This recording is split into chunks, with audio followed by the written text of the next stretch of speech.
E se a história da extinção dos dinossauros, tal como nos foi contada há 65 milhões de anos, estivesse fundamentalmente errada? E se o seu desaparecimento fosse, na verdade, uma das maiores ilusões da história da vida na Terra? A verdade é mais subtil e infinitamente mais fascinante. Um dinossauro pode estar a observar-nos neste preciso momento.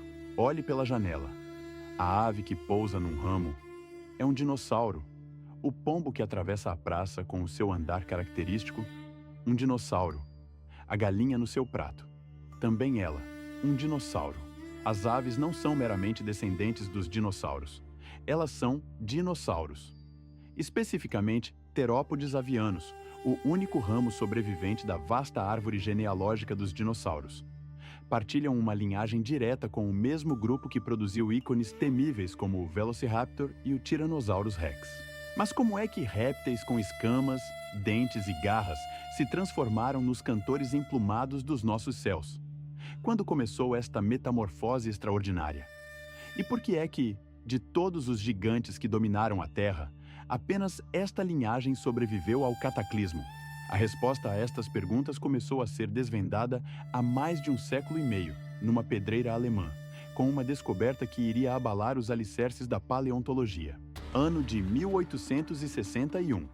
Baviera, Alemanha. Na pedreira de calcário de Solnhofen, o som dos martelos ecoa enquanto os trabalhadores extraem lajes finas, perfeitas para a litografia e construção. Ao dividir uma dessas lajes, um operário nota uma impressão notável, gravada na pedra como um selo do tempo profundo. A marca inequívoca de uma pena. Poucos meses depois, no mesmo local, surge um esqueleto quase completo. Uma criatura do tamanho de um corvo, com um peso estimado em 500 gramas e uma envergadura de quase 1 metro. O corpo estava coberto por penas complexas, com um eixo central e barbas, idênticas às das aves modernas. Mas o resto do esqueleto contava uma história diferente, uma história puramente de dinossauro. Possuía uma longa cauda óssea, composta por mais de 20 vértebras. As suas mandíbulas estavam repletas de dentes afiados, e garras mortíferas emergiam de 3 dedos em cada asa. Não havia bico, nem a quilha no externo, onde se ancoram os poderosos músculos de voo das aves atuais. Foi batizado de Archaeopteryx, a asa antiga. Durante 150 anos, a ciência debateu a sua verdadeira natureza. Seria a primeira ave um elo de transição? Ou um dinossauro que, de alguma forma, aprendera a voar? Apenas em 2007, a análise detalhada da estrutura das suas asas revelou que as penas assimétricas lhe permitiam planar de forma eficiente. Voava, sim, mas não como as aves modernas. Sem a força muscular para um voo batido sustentado, o Archaeopteryx provavelmente subia às árvores e planava de galho em galho, capturando insetos e pequenos répteis com as suas mandíbulas dentadas. Mas o Archaeopteryx não estava sozinho. Na China, dezenas de criaturas semelhantes começaram a emergir da rocha, um coro de aves dinossauro do passado, como o Confucius sornis ou o minúsculo Sinornis. Contudo, a maior revelação ainda estava para vir. A verdadeira revolução chegou na década de 1990, das cinzas vulcânicas da província de Liaoning, na China. Ali, em depósitos lacustres com 125 milhões de anos, paleontólogos desenterraram um tesouro de fósseis com uma preservação espantosa. E a surpresa foi monumental. Pequenos terópodes não avianos, parentes próximos do Velociraptor, estavam cobertos, não por escamas, mas por penas. A descoberta de que as penas antecederam o voo por milhões de anos reescreveu a nossa compreensão da evolução. Elas não surgiram para voar, mas para algo mais fundamental. Talvez para isolamento térmico ou para exibições de acasalamento. A pena, o símbolo da ave, era, afinal, uma invenção dos dinossauros. A conquista dos céus foi apenas um magnífico acaso, um desvio inesperado no longo caminho de uma linhagem destinada a sobreviver ao fim do seu próprio mundo. O corpo inteiro coberto por uma penugem densa, quase como um pelo.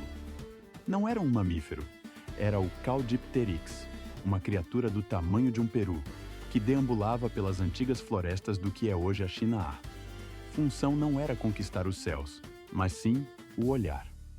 Eram ferramentas de exibição, parte de um espetáculo elaborado para as fêmeas, um ritual de cortejo gravado em tempo profundo. E não estava sozinho neste teatro da natureza. O Epidexipteryx, ainda mais pequeno, ostentava 4 penas em forma de fita na sua cauda, cada uma com quase meio metro de comprimento. Não tinham qualquer utilidade aerodinâmica.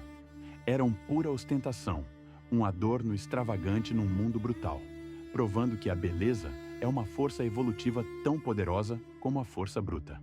Mas estas criaturas extravagantes eram apenas o prelúdio de uma revelação que abalaria a nossa percepção de um ícone. O Velociraptor. Sim, aquele mesmo, imortalizado nos grandes ecrãs como um lagarto escamoso e astuto. Em 2007, a descoberta de um osso mudou tudo. Na sua superfície, pequenas protuberâncias ósseas, idênticas às encontradas nas aves modernas. Eram os pontos de ancoragem das penas.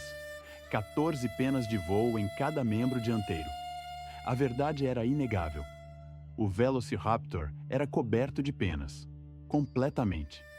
Não o réptil nu dos filmes, mas um predador emplumado, ágil e letal, do tamanho de um grande peru. Contudo, a criatura mais bizarra de todas era talvez o Microraptor.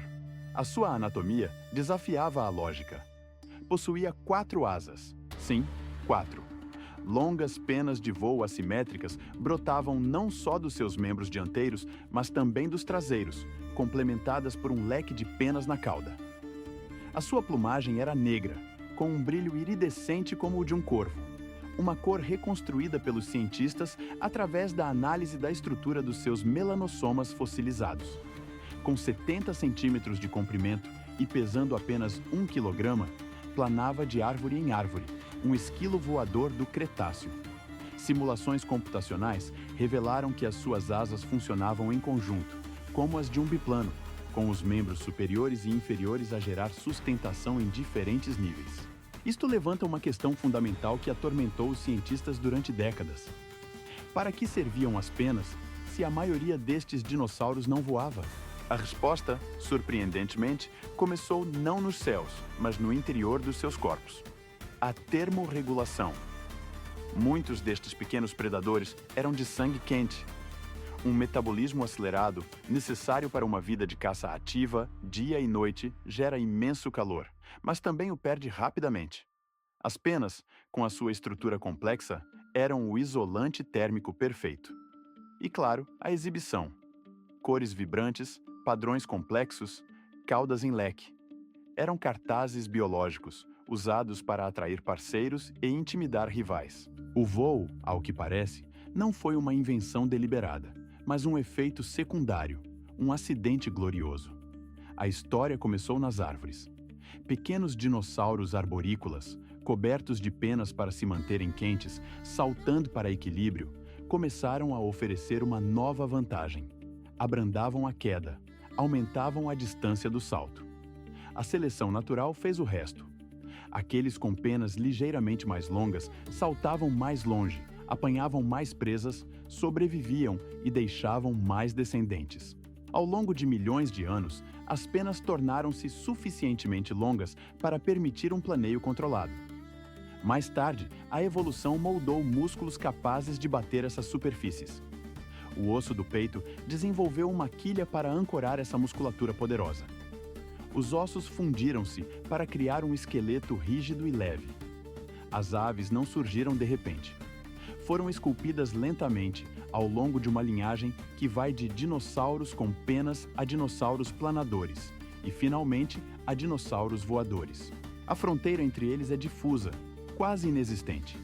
É impossível traçar uma linha e dizer: aqui terminam os dinossauros e começam as aves. Porque as aves são dinossauros, um grupo especializado de Maniraptores que sobreviveu à extinção. 100 milhões de anos atrás, muito antes do fim do Cretáceo, os céus já fervilhavam com milhares de espécies de aves primitivas. Os enantiornites dominavam, com dentes afiados, garras nas asas e caudas longas. Os hesperornis mergulhavam nos oceanos como pinguins, com bicos repletos de dentes. Os ictiornes pescavam a superfície como gaivotas ancestrais. Ao lado deles, competindo pelo mesmo espaço aéreo, voavam os pterossauros, não parentes, mas o resultado de uma outra experiência evolutiva com o voo. Enquanto isso, em terra, os gigantes não voadores continuavam o seu domínio. Tiranossauros, triceratops, saurópodes. A imagem do lagarto escamoso e monstruoso deu lugar a uma tapeçaria de criaturas complexas, vibrantes e emplumadas. A evolução não traça linhas retas, mas sim um labirinto de experiências.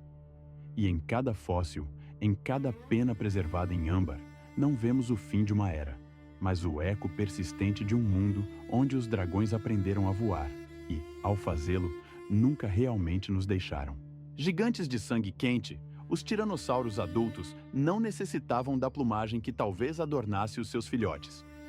A sua massa colossal era suficiente para reter o calor, e a sua termorregulação era um processo gerido através de uma pele espessa e escamosa. Eram os senhores indiscutíveis de um mundo que parecia eterno, governado por répteis de proporções míticas.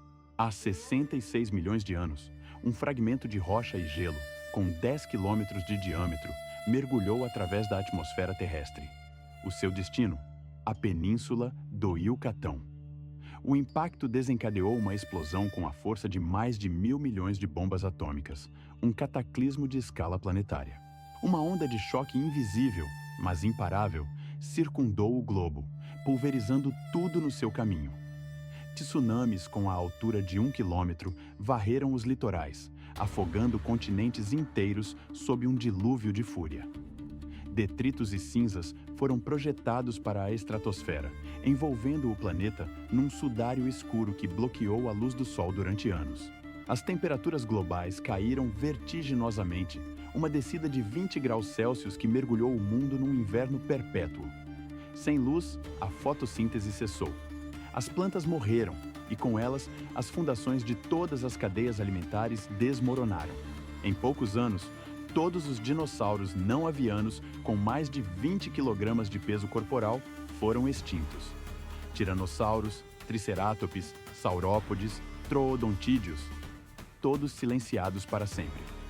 Os grandes répteis alados, os pterossauros, também desapareceram, incapazes de encontrar sustento nos céus vazios.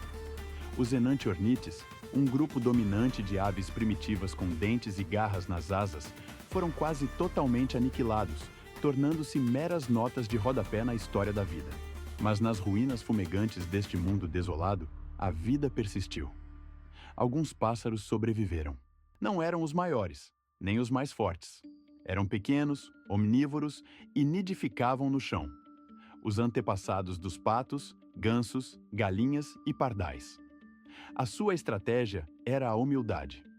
Alimentavam-se de sementes que resistiam no solo, de larvas que se escondiam na podridão, de carcaças dos gigantes caídos. Escondiam-se em tocas, esperando que a longa noite terminasse. 4 linhagens de aves atravessaram o limiar da extinção. Os Palaeognathai, ancestrais das avestruzes e emas. Os Anseriformes, de onde descenderiam patos e gansos. Os Galiformes, progenitores de galinhas e fazões. E os Neoaves, um vasto e diverso grupo que inclui todas as outras aves modernas. A partir destes 4 pilares de sobrevivência, a vida aviária iniciou a sua reconquista. 1 milhão de anos após a catástrofe, as aves começaram a preencher os nichos ecológicos deixados vagos. Os céus, antes dominados por pterossauros, foram reclamados por novos senhores alados: corujas, falcões, águias. As águas viram surgir pelicanos, gaivotas e pinguins. E as florestas renascidas encheram-se com o canto de pardais, chapins e rouxinóis. 50 milhões de anos mais tarde, as aves tornaram-se o grupo mais diversificado de vertebrados terrestres.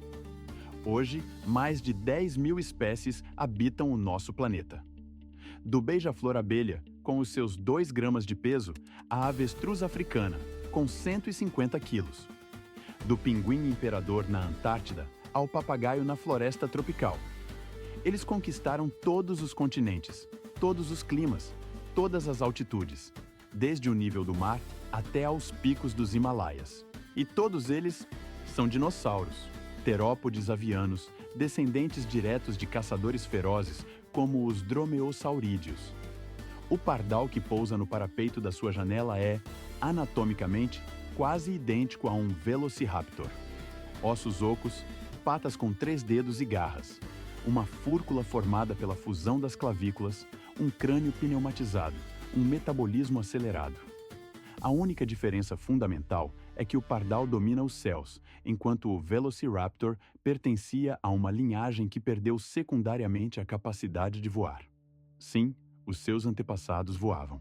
A galinha que comemos ao jantar é o parente vivo mais próximo do Tyrannosaurus rex. A análise genética do colagênio extraído de um osso fossilizado de T-Rex revelou uma correspondência de 93% com o colagênio da galinha. As suas linhagens divergiram há apenas 80 milhões de anos, um piscar de olhos em tempo evolutivo. O casuar, na Austrália, a ave mais perigosa do planeta, mata com golpes das suas garras, tal como os seus primos dromeossaurídeos. A sua garra em forma de foice no segundo dedo é uma herança direta desse passado predador. Os filhotes do hoatzin, uma ave sul-americana, nascem com garras funcionais nas asas, um atavismo que lhes permite trepar, um eco fantasmagórico dos seus antepassados arcossauros. Os dinossauros não se extinguiram. Eles evoluíram, adaptaram-se, sobreviveram. O rugido do rei tirano foi substituído pelo chilrear de milhões de vozes. Eles simplesmente trocaram as suas escamas por penas e a terra pelos céus. A extinção não foi um fim, mas uma metamorfose, provando que, por vezes, para sobreviver à queda de um mundo, é preciso primeiro aprender a voar. O mundo que eles conheciam desfez-se em fogo e poeira. Mas para uma linhagem, o fim foi apenas o começo. As ramificações que não voavam pereceram na catástrofe. As que já tinham conquistado os céus sobreviveram para herdar o mundo. Hoje, as aves superam em número os mamíferos, os répteis e os anfíbios combinados. Se medirmos pela biomassa, a galinha doméstica é o dinossauro mais numeroso na história do planeta. 20 mil milhões de indivíduos vivem em simultâneo, uma dinastia avassaladora nascida das cinzas de um apocalipse. A história da evolução das aves é a história da sobrevivência dos dinossauros. Há 150 milhões de anos, pequenos predadores com penas começaram a explorar as árvores. As penas não surgiram para o voo, mas para o calor.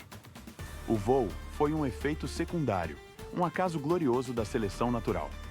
O Archaeopteryx foi o primeiro a consolidar as adaptações para planar, uma criatura de transição, meio réptil, meio ave. Os céus do Mesozoico eram dominados pelos enantiornites, aves dentadas com garras afiadas nas asas, senhores de um mundo perdido.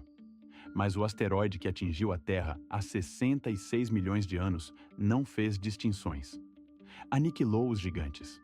Sobreviveram os pequenos, os omnívoros, aqueles capazes de encontrar refúgio e sustento no caos.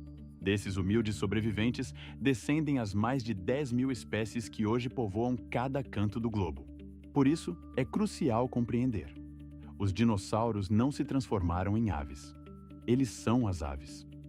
O Velociraptor não era um lagarto escamoso, mas um predador ágil e coberto de plumas. O Microraptor planava entre as árvores com 4 asas. Cada pardal, cada águia, cada colibri é um descendente direto destes titãs. Eles são os terópodes alados, governando os céus como seus antepassados um dia governaram a terra. Não são um eco de um mundo perdido. São a sua herança viva, um testemunho de resiliência, a melodia jurássica que ainda ecoa no nosso tempo.